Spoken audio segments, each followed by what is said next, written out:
Hi hello welcome back to Madhumahi vlog. ಎಲ್ಲರೂ ಹೇಗಿದ್ದೀರಾ? ಚೆನ್ನಾಗಿದ್ದೀರಾ ಅಂತ ಅಂದ್ಕೊಳ್ತೀನಿ. ನಾನು ಕೂಡ ತುಂಬಾ ಚೆನ್ನಾಗಿದ್ದೀನಿ. ಇದು ಬಂದು ಸಂಡೇ ವ್ಲಾಗ್ ಆಗಿರುತ್ತೆ. ಸಂಡೇ ಬಂದು ಗುರುಪೌರ್ಣಿಮೆ ಇದೆ, ಎಲ್ಲರಿಗೂ ಗೊತ್ತಿರೋ ಹಾಗೇನೆ. ಇವತ್ತು ಪೌರ್ಣಿಮೆ ಇರೋದ್ರಿಂದ ಚಾಮುಂಡಿ ಬೆಟ್ಟಕ್ಕೆ ಹೋಗೋಣ ಅಂತ ಅಂದ್ಕೊಂಡಿದ್ದು ನಾನು ನಮ್ಮ ಅಕ್ಕ ಇಬ್ಬರೂ.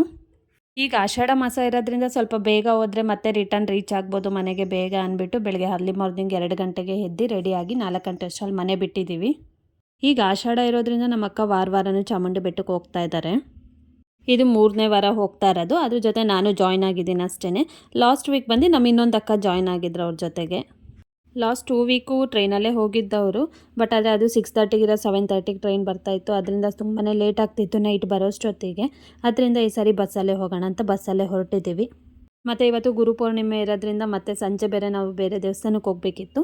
ಅದರಿಂದ ಬೇಗ ಬಂದುಬಿಡೋಣ ಅಂತ ಬಸ್ಸಲ್ಲೇ ಹೊರಟು. ಬೆಳಗಿನ ಜಾವ ಆ ಅರಮನೆ ನೋಡೋದ್ರಲ್ಲಿ ಇದೆಯಲ್ಲ ಖುಷಿ, ಅದು ಏನು ಕೊಟ್ಟರು ಸಿಗೋದಿಲ್ಲ ಅಂತ ಅನಿಸುತ್ತೆ. ಆ ಪಾರಿವಾಳ ಎಲ್ಲ ಆವಾಗ ತಾನೇ ಜಸ್ಟ್ ಹಾರಾಡ್ತಿದೆ ಹಾಗೇ. ಇಂಥ ಒಳ್ಳೆ ಇತಿಹಾಸ ಇರೋ ಪ್ಲೇಸಸ್ಗಳನ್ನ ಯಾರಾದರೂ ನೋಡಿಲ್ಲ ಅಂದರೆ ಮಿಸ್ ಮಾಡ್ಕೊಳಕ್ಕೆ ಹೋಗಲೇಬೇಡಿ. ಇಲ್ಲಿ ಹೇಳೋದಕ್ಕಿಂತ ಅಲ್ಲಿ ಹೋಗಿ ನೋಡೋದ್ರಲ್ಲಿ ಇದೆಯಲ್ಲ ಖುಷಿ, ಅದು ಬೇರೆ ಲೆವೆಲಲ್ಲೇ ಇರುತ್ತೆ. ಇವತ್ತೇನೋ ಗೊತ್ತಿಲ್ಲ ಎದ್ದಿದ್ದು ಟೈಮ್ ಚೆನ್ನಾಗಿದೆ ಅನಿಸುತ್ತೆ. ಹೋಗಿದ ತಕ್ಷಣವೇ ಮೈಸೂರಿಗೆ ಬಸ್ಸು ಕೂಡ ಸಿಕ್ತು. ಅಲ್ಲಿ ಇಳಿತಿದ್ದಂಗೆ ಚಾಮುಂಡೇಶ್ವರಿ ಬೆಟ್ಟಕ್ಕೆ ಬಸ್ ಕೂಡ ರೆಡಿಯಾಗಿ ನಿಂತಿತ್ತು. ಈ ರೀತಿ ಇತಿಹಾಸ ಹೊಂದಿರೋ ಅಂಥ ಪುಣ್ಯಕ್ಷೇತ್ರಗಳು, ಐತಿಹಾಸಿಕ ಸ್ಥಳಗಳಾಗಿರ್ಬೋದು ತುಂಬಾ ಇದೆ ನಮ್ಮ ಕರ್ನಾಟಕದಲ್ಲಿ. ಇದನ್ನೆಲ್ಲ ನೋಡೋದಕ್ಕೆ ಕೆಲವರು ವೀಕೆಂಡ್ ಟ್ರಿಪ್ ಅಂತ ಹೋಗ್ತಾರೆ, ಇನ್ನು ಕೆಲವರು ಭಕ್ತಿ ನಂಬಿಕೆಯಿಂದ ಹೋಗ್ತಾರೆ. ಒಟ್ಟಿನಲ್ಲಿ ಎಲ್ಲರಿಗೂ ಸಿಗೋದು ಒಂದೇ, ಆ ತಾಯಿ ಚಾಮುಂಡೇಶ್ವರಿ ಆಶೀರ್ವಾದ ಅಲ್ವಾ. ನಾವು ಬೇಗ ಬಂದಿದ್ದೀವಿ, ಜನ ಏನಿರೋದಿಲ್ಲ, ಬೇಗ ದರ್ಶನ ಆಗುತ್ತೆ ಅಂತ ಅಂದ್ಕೊಂಡಿದ್ದು.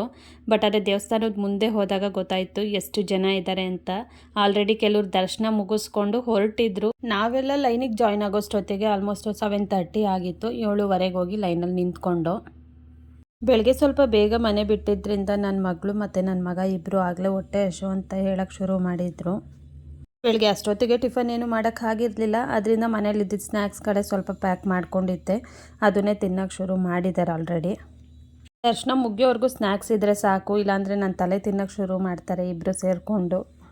ನಮ್ಮ ಅಕ್ಕ ಸ್ವಲ್ಪ ಲಲಿತಾ ಸಹಸ್ರನಾಮ ಎಲ್ಲ ಜಾಸ್ತಿ ಓದ್ತಾಳೆ, ಹಾಗೆ ಅಲ್ಲೇ ಕ್ಯೂವಲ್ಲಿ ನಿಂತ್ಕೊಂಡು ಓದೋಕ್ಕೆ ಶುರು ಮಾಡಿಳು. ಇನ್ನು ಇವರಿಬ್ಬರು ಕಂಪ್ನಿ ಕೊಡೋದಕ್ಕೆ ಕೋತಿಗಳಂತೂ ತುಂಬಾ ಬಂದಿತ್ತು. ಮಕ್ಳಿಗಂತೂ ಬೇಜಾರು ಆಗಲಿಲ್ಲ, ಪೇಯ್ನೂ ಆಗಲಿಲ್ಲ. ಆ ಕ್ಯೂವಲ್ಲಿ ಅಷ್ಟೊತ್ತು ನಿಂತಿದ್ರು, ಅವ್ರಿಗೆ ಸುಸ್ತೇ ಗೊತ್ತಾಗಲಿಲ್ಲ. ಆ ಕೋತಿಗಳು ನೋಡ್ಕೊಂಡು ಆಟ ಆಡ್ಕೊಂಡು ಬರ್ತಾಯಿದ್ರು. ಕೋತಿಗಳು ಬಾಳೆಹಣ್ಣು ಫ್ರೂಟ್ಸ್ ಎಲ್ಲ ತಿನ್ನೋದಕ್ಕಿಂತ ಪೂಜೆಗೆ ತಂದಿರೋ ಅಂಥ ಹೂಗಳನ್ನೇ ಕಿತ್ಕೊಂಡು ತಿಂತಾಯಿತ್ತು. ಆ ತಾವರೆ ಹೂ ಏನಿದೆ ಅದರೊಳಗಡೆ ಇರೋದನ್ನ ಮಾತ್ರ ತಿಂತಾಯಿತ್ತು. ಅಷ್ಟೊತ್ತವರೆಗೂ ನಿಂತರೂ ಕೂಡ ಎಂಟ್ರೆನ್ಸಿಗೆ ರೀಚ್ ಆಗ್ತಿದ್ದಂಗೆ ಆ ಪೇಯ್ನು ಆ ಸುಸ್ತು ಎಲ್ಲ ಹೊರಟೋಯ್ತು ನಮಗಂತೂ. ಆ ದೇವಸ್ಥಾನದ ಒಳಗಡೆ ಅಂತೂ ತುಂಬ ಚೆನ್ನಾಗಿ ಡೆಕೋರೇಷನ್ ಮಾಡಿದ್ರು ಆ ತೆಂಗಿನಕಾಯಿ ಬಳೆಗಳಿಂದ. ಈಗ ಆಷಾಢ ಇರೋದ್ರಿಂದ ವಾರಕ್ಕೊಂದ್ಸರಿ ಚೇಂಜ್ ಮಾಡ್ತಾನೆ ಇರ್ತಾರೆ. ಲಾಸ್ಟ್ ವೀಕೆಲ್ಲ ಬೇರೆ ಥರ ಡೆಕೋರೇಷನ್ ಮಾಡಿದ್ರು, ಈ ವೀಕು ಬೇರೆ ಥರ ಮಾಡಿದ್ದಾರೆ. ಇದು ಎಂಟ್ರೆನ್ಸಿಗೆ ಈ ವೀಕು ಓಂ ಅಂತ ಬರೆದಿದ್ದಾರೆ, ಲಾಸ್ಟ್ ವೀಕೆಲ್ಲ ಬಂದು ಅಮ್ಮ ಅಂತ ಬರೆದಿದ್ರು. ಕ್ರೌಡ್ ಜಾಸ್ತಿ ಇರೋದ್ರಿಂದ ಅವರಿಗೂ ಕಂಟ್ರೋಲ್ ಮಾಡೋದಕ್ಕೆ ತುಂಬಾ ಕಷ್ಟ ಆಗ್ತಿತ್ತು. ಬೇಗ ಬೇಗ ಎಲ್ಲರನ್ನೂ ಕಳಿಸ್ತಾ ಇದ್ರು. ಇದರಲ್ಲಿ 3 ಥರ ಕ್ಯೂ ಸಿಸ್ಟಮ್ ಇದೆ. ಜನರಲ್ಲು, ಸ್ವಲ್ಪ ಅಮೌಂಟ್ ಪೇ ಮಾಡೋರಿಗೆ 1 ಲೈನು, ಮತ್ತು ಇನ್ನೊಂದು 300 ರೂಪೀಸ್ ಸ್ಪೆಷಲ್ ಎಂಟ್ರಿ ಅಂತ ಇದೆ. ನೀವು ಯಾವುದೇ ಲೈನಿಗೆ ಹೋದರೂ ಕೂಡ 3 to 5 ಅವರ್ಸು ಟೈಮ್ ಸ್ಪೆಂಡ್ ಮಾಡಲೇಬೇಕಾಗುತ್ತೆ, ಯಾಕಂದರೆ ಅಷ್ಟು ಕ್ರೌಡ್ ಇದೆ. ಅದರಿಂದ ನಾವು ಬೆಳಗ್ಗೆನೇ ಹೋಗಿದ್ದರಿಂದ 7:30 11 o'clockವರೆಗೂ ಆಯಿತು. ಮಧ್ಯಾಹ್ನದ ಮೇಲಂತೂ ಇನ್ನೂ ಕ್ಯೂ ಜಾಸ್ತಿ ಆಗಿತ್ತು. ನಾವು ಬೆಳಗ್ಗೆ ಸ್ವಲ್ಪ ಬೇಗ ಬಂದಿದ್ದೆ ಸರಿ ಹೋಯಿತು ಅಂತ ಅಂದ್ಕೊಂಡು ಬೇಗನೂ ದರ್ಶನವೂ ಕೂಡ ಆಯಿತು. ಒಳಗಡೆ ಲೈನಲ್ಲಿರೋ ಅಷ್ಟೊತ್ತೂ ಕೂಡ ಏನೂ ಆಗಿರಲಿಲ್ಲ ನನ್ನ ಮಕ್ಕಳಿಗೆ. ಹೊರಗಡೆ ಬಂದಿದ್ದ ತಕ್ಷಣವೇ ಹೊಟ್ಟೆ ಹಸಿವು ಅನ್ನೋಕ್ಕೆ ಶುರು ಮಾಡಿದರು. ಸರಿ ಅಂತ ಅಲ್ಲೇ ಇದ್ದ ಒಂದು ಹೋಟ್ಲಿಗೂ ಹೋದೋ, ಅಲ್ಲೇ ಟಿಫನ್ ಎಲ್ಲ ಮುಗಿಸ್ಕೊಂಡು. ಇವತ್ತು ಗುರುಪೌರ್ಣಿಮೆ ಇದ್ದಿದ್ದರಿಂದ ನಾನು ಸಾಯಿಬಾಬಾ ದೇವಸ್ಥಾನ ಕೂಡ ಹೋಗಬೇಕು ಅಂತ ಅಂದ್ಬಿಟ್ಟೆ ಬೆಳಗ್ಗೆ ಬೇಗ ಬಿಟ್ಟಿದ್ದು. ಹೆಂಗೋ ಸದ್ಯಕ್ಕೆಲ್ಲ ಬೇಗ ಮುಗೀತು. ಅಲ್ಲಿಂದ ಬೆಂಗಳೂರಿಗೂ ಹೊರಟು ಬೇಗನೆ. ನಮ್ಮ ಶಾಪ್ ಹತ್ರನೇ ಒಂದು ಸಾಯಿಬಾಬಾ ದೇವಸ್ಥಾನ ಕೂಡ ಇದೆ. ಅಲ್ಲಿ ಗುರುಪೌರ್ಣಿಮೆಗೆ ತುಂಬ ಚೆನ್ನಾಗಿ ಪೂಜೆ ಮಾಡ್ತಾರೆ, ಸತ್ಯನಾರಾಯಣ ಪೂಜೆ ಎಲ್ಲ ಮಾಡಿ. ನಾವು ಇವಾಗ ಒಂದು 3 ವರ್ಷದಿಂದ ವರ್ಷವೂ ಕೂಡ ಪೂಜೆಗಳು ಕೊಡ್ತಾಯಿದ್ದೀವಿ ಗುರುಪೌರ್ಣಿಮೆಗೆ. ನಮ್ಗೆ ಅಲ್ಲಿರೋ ಪುರೋಹಿತರೆಲ್ಲ ತುಂಬ ಚೆನ್ನಾಗಿ ಗೊತ್ತಿರೋರು. ನಾವಿಲ್ಲಿಗೆ ಬೆಳಗ್ಗೆನೇ ಬರಬೇಕಿತ್ತು ಪೂಜೆಗೆ ಮತ್ತು ಅನ್ನಪ್ರಸಾದಕ್ಕೆಲ್ಲ ಕೊಟ್ಟಿದ್ದರಿಂದ. ಬಟ್ ಆದರೆ ನಾವು ಮೈಸೂರಿಗೆಲ್ಲ ಹೋಗಿದ್ದರಿಂದ ಬರೋಕ್ಕಾಗಿರಲಿಲ್ಲ. ಸರಿ ಅಂತ ಸಂಜೆ ಬಂದಿದ್ದು. ಈ ದೇವ್ರು ಬಂದು ನನಗೆ ಆರಾಧ್ಯ ದೈವ ಅಂತಲೇ ಹೇಳ್ಬೋದು. ನಾನೊಂದು 15 ವರ್ಷದಿಂದ ಈ ದೇವ್ರನ್ನ ನಂಬಿದ್ದೀನಿ. ಎಲ್ಲ ಕಡೆನೂ ನನ್ನ ಕೈ ಹಿಡಿದಿದೆ, ಎಲ್ಲೂ ಕೂಡ ನನ್ನ ಕೈ ಬಿಟ್ಟಿಲ್ಲ ಕೂಡ, ಬಿಡೋದು ಇಲ್ಲ ಅನ್ನೋ ನಂಬಿಕೆ ನನಗಿದೆ.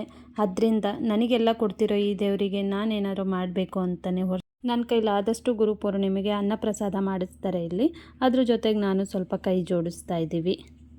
ಯಾವುದೇ ಒಂದು ರೀತಿಯಲ್ಲಿ ನೀವು ನಂಬಿರೋ ದೇವರು ನಿಮ್ಮ ಕೈ ಹಿಡಿತಿದೆ ಅನ್ಬೇಕಾದ್ರೆ ನೀವು ಯಾರಿಗಾದರೂ ಸಹಾಯ ಮಾಡೋದ್ರಲ್ಲಿ ತಪ್ಪೇನಿಲ್ಲ ಅಲ್ವಾ. ಇಲ್ಲೂ ಅಷ್ಟೇ ತುಂಬ ಚೆನ್ನಾಗಿ ಆ ದೇವರಿಗೆ ಅಲಂಕಾರ ಎಲ್ಲ ಮಾಡಿದರು. ಇವತ್ತು ಗುರುಪೂರ್ಣಿಮೆ ಆದ್ದರಿಂದ ಇಲ್ಲೂ ಕೂಡ ತುಂಬಾ ರಶ್ ಇತ್ತು. ಪುರೋಹಿತರು ಪರಿಚಯ ಇದ್ದಿದ್ದರಿಂದ ಬೇಗನೆ ಒಳಗೆ ಕರ್ಕೊಂಡು ಹೋದರು. ಬೇಗನೆ ದರ್ಶನ ಕೂಡ ಮುಗೀತು ಅಲ್ಲಿ.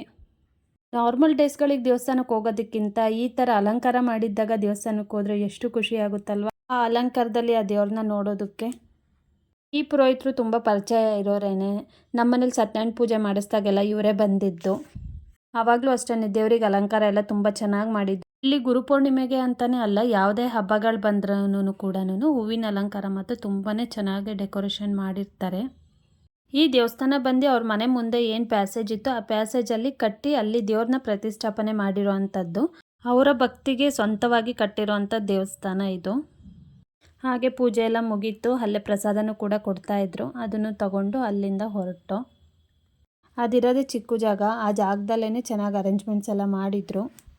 ನನ್ನ ಮಗಳು ಮಾತ್ರ ಬೆಳಗ್ಗೆಯಿಂದ ಮೈಸೂರು ಬ್ಯಾಂಗ್ಳೂರು ಅಂತ ಸುತ್ತಾಡ್ತಾನೆ ಇದ್ದಾಳೆ. ಆದರೂ ಕೂಡ ಇನ್ನೂ ಸುಸ್ತಾಗಿಲ್ಲ ಅವಳಿಗೆ, ಇನ್ನೂ ಫ್ರೆಶ್ ಆಗೇ ಇರೋ ಥರ ಇದ್ದಾಳೆ. ಹಾಗೆ ದೇವ್ರಿಗೆ ಹಾಕಿರೋ ಹೂವನ್ನು ಕೂಡ ಕೊಟ್ಟಿದ್ದರು. ಅದನ್ನು ನಮ್ಮ ಐರಾವತಕ್ಕೆ ಹಾಕ್ಕೊಂಡು ಅಲ್ಲಿಂದ ಹೊರಟು. ಹಾಗೆ ನಾನು ಮಾಡ್ತಿರೋ ವೀಡಿಯೋಸ್ಗಳು ಇಷ್ಟ ಆಗಿದ್ದರೆ ಲೈಕ್ ಮಾಡಿ, ಶೇರ್ ಮಾಡಿ, ಸಬ್ಸ್ಕ್ರೈಬ್ ಮಾಡಿ. ಇನ್ನೂ ಯಾರಾದರೂ ನನ್ನ ಚಾನಲ್ನ ಸಬ್ಸ್ಕ್ರೈಬ್ ಮಾಡಿಲ್ಲ ಅಂದರೆ ಪ್ಲೀಸ್ ಸಬ್ಸ್ಕ್ರೈಬ್ ಮಾಡ್ಕೊಳ್ಳಿ.